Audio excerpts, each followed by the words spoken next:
ஆன்மீகம் மற்றும் ஜோட தகவலை பார்ப்போம். நேர்களே, இன்னைக்கு கேள்வி என்ன கேட்டிருக்காங்கன்னா, அற்புதமான கேள்வி, நல்ல கேள்வி, பயனுள்ள கேள்வி, யூஸ்ஃபுல்லான கேள்வி. என்ன கேள்வி அப்படின்னா, போட்டி, பொறாமை, ஆத்திரம், வைத்தெரிச்சல், முன்கோபம் இது போன்ற துர்க்குணங்கள் உடையவர்கள் மனம் திறந்து என்ன செய்ய வேண்டும்? எனக்கு யாரை பார்த்தாலும் ஒரு டென்ஷனாக இருக்குது சார். எங்கள் அக்காவுக்கு 2 குழந்தை பையனாக போயிடுச்சு. எனக்கு வந்து அது பார்த்தாவே வெறுப்பாக இருக்குது. இருந்தாலும் எனக்கு அக்கா தான். என் பேர் சொல்ல விரும்பல. எனக்கு யாரை பார்த்தாலும் பொறாமையாக இருக்குது. யாராவது என்னோட உயரமாக இருந்தாங்கன்னா உயரமாக இருக்காங்கன்னு பொறாமையாக இருக்குது. வெள்ளையாக இருந்தால் வெள்ளையாக இருக்காங்கன்னு பொறாமை இருக்குது. யாரை பார்த்தாலும் ஆத்திரமாக இருக்குது. எடுத்து மூஞ்சில் அடிக்கணும் போல இருக்குன்றாங்க. வயிற்றெரிச்சல் யாரை பார்த்தாலும் இருக்குது. டெய்லியும் ஜெலிசல் சாப்பிட்டுட்டு இருக்கேன். முன்கோபம் அதிகமாக வருது இந்த மாதிரின்றாங்க. இது மனிதர்களுக்கு இயற்கையான ஒரு குணம். இதில் என்னென்னா, இந்த மாதிரி குணம் வந்துச்சுன்னா அவங்க வாழ்க்கையில் முன்னேற மாட்டாங்க. ஆண்டவன் நம்மளை படைச்சிட்டான், நம்மளுக்கு சாப்பாடு உட்கார வச்சிட்டான்.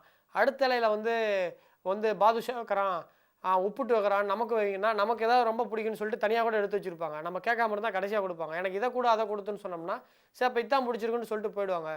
ஸோ என்றைக்குமே அடுத்தவங்களுக்கு ஒன்று கிடைச்சிருக்குன்னு வருத்தமே படக்கூடாது. ஸோ அடுத்தவங்களுக்கு இன்றைக்கி நிலைமைக்கு அடுத்தவங்களை பார்த்து நமக்கு இல்லையேன்னு நினைக்கிறது ரெண்டே ஒரு விஷயந்தான். ஒன்று மரணம், இன்னொன்று நோய். வேறு எல்லாமே அடுத்தவனுக்கு இருக்குது, நமக்கும் இருக்கணுன்ற எண்ணம் மக்களுக்கு வந்துருச்சு. ஸோ இது அற்புதமான ஒரு கேள்வி கேட்டிருக்கீங்க. இந்த கேள்வி நீங்கள் கேட்டது நீங்களாக இருந்தாலும் இந்த குணம் 100க்கு 99.99 ஏன் எனக்குமே இருந்திருக்கலாம். ஒரு மக்களுக்கு முன்னாடி தெரியற வரைக்கும் எனக்கு அந்த குணம் இருந்திருக்கலாம். என்னைக்கு எனக்கே இந்த மாதிரி பிரச்சனைகள்லாம் நடந்ததோ அதுக்கப்புறம் தான் தெரிஞ்சு இந்த குணங்கள்லாம் தப்புன்னு. ஸோ இந்த மாதிரி குணங்கள் போகணுன்னா என்ன பண்ணணுன்னா, ப்ராக்டிக்கலான ஒரு பரிகாரம் சொல்கிறேன், அப்புறம் இன்னொரு பரிகாரம் சொல்கிறேன். ப்ராக்டிக்கலான பரிகாரம், அதே மாதிரி உறவினர்கள் யாராவது செத்து போயிட்டாங்கன்னா அந்த ஒரு 4 மணி நேரம் சவத்துலேருந்து சமமாக நீங்கள் பார்க்குறதுலேருந்து அதை அடக்கம் பண்ணுற வரைக்கும், அல்லது எரிக்கிறதுலேருந்து அல்லது புதைக்கிறதுலேருந்து அதை பக்கத்துலேயே இருந்து பாருங்கள். உங்களுக்கு பொறாமை குணம் போயிடும். நமக்கும் ஒரு நாள் மரணம் வரும். நம்ம இதெல்லாம் என்னத்தை பொறாமைப்பட்டு என்ன பண்ணுறோன்ற அந்த ஒரு மனப்பக்குவம் வந்துடும். இது ப்ராக்டிக்கலான பரிகாரம். இதை தொடர்ந்து ஒரு 3 தடவை பண்ணிங்கன்னா உங்களுக்கு யார் மேலேயும் பொறாமை வராது. உங்களுடைய கெட்ட குணங்கள் எல்லாமே அந்த பிரேதத்தோடு போயிடும். ஃபஸ்ட்டு குணம். 2வது பரிகாரம், ஆதிசங்கரர் துங்கபத்ரா எனும் நதிக்கரையில் ஒரு அபூர்வமான காட்சியை கண்டார். ஒரு ஆதிசங்கரர் துங்கமுத்ரான்ற ஒரு நதி, கங்கை மாதிரி ஒரு நதி, அதில் ஒரு அபூர்வமான காட்சியை பார்க்குறாரு. என்னென்னா, பிரசவ வேதனையில் கொளுத்துற வெயிலில் துடித்து கொண்டிருந்த ஒரு தவளை. அதாவது பிரசவ வேதனையில் இருக்குது, குழந்தை வெளியில் வருது, வெய்ய காலம் வேறு, வெயில் பயங்கரமான வெயில், காலை கீழே வைக்க முடியல, குழந்தை வேற பாதி வெளியில் வந்துருச்சு, பாதி வரல. அந்த டைமில் நாகப்பாம்பு கொடை பிடிச்சிட்ருக்கு. அந்த நாகப்பாம்பு அந்த கொடை பிடிக்குது. பிரசவ வழியில் இருக்கக்கூடிய தவளைக்கு அந்த நாகப்பாம்பு தன்னுடைய அந்த தலையை விரிவுபடுத்தி கொடை பிடிக்குது.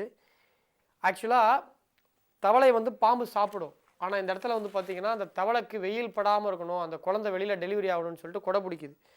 இதில் பிறவியிலேயே பாம்பும் தவளையும் எதிரிகள் ஆகினது. பாம்புக்கு இறையே பார்த்தீங்கன்னா, இறைனா தீவனமே பார்த்தீங்கன்னா தவளை தான். இருந்தாலும் தன் பகைமை உணர்வை மணர்ந்து நட்பு பாராட்டி இருக்குது. இந்த அதிசயத்தை பார்த்ததும் அவ்விடத்தின் மகத்துவத்தை உணர்ந்து அங்கேயே அமர்ந்து தவம் புரிகிறார் ஆதிசங்கரர். சாரதா தேவி தியானம் செய்த இடம்தான் சிருங்கேரி. நீங்கள் சிருங்கேரி சாரதாம்பாவளை வேண்டிக் கொண்டால் உங்களுக்கு யார் மேலும் பொறாமை, போட்டி, வெறுப்பு, முன்விரோதம், யாரையாவது பார்த்தா நெகட்டிவாக திங்க் பண்ணுற எண்ணங்கள் போயிடும். இந்த துர்கணங்கள் போயிடும். இந்த சாரதா தேவியோடைய படங்களை நீங்கள் வச்சிருந்து நீங்கள் ஒரு கொஞ்ச நாள் டெய்லியும் காலைல பார்த்தீங்கன்னா உங்களுக்கு அந்த எண்ணங்கள் போயிடும். நேரில் இன்றைய கேள்விகளுக்கு பதில் கிடைச்சதை விட இந்த பொதுவான சந்தேகங்களுக்கு அற்புதமான பதில் கிடைச்சிருக்குன்னு நான் நம்புகிறேன். அற்புதமான ஒரு சிந்தனையுடன் உங்களுக்கு இன்றைய நாள் இனிதாக தொடங்கட்டும் என்று உங்களிடம் இருந்து விடைபெறுகிறேன். உங்களுக்கும் இது போன்ற பொது கேள்விகள் இருந்தால் யூடியூப்பில் கமெண்ட் பண்ணுங்கள்.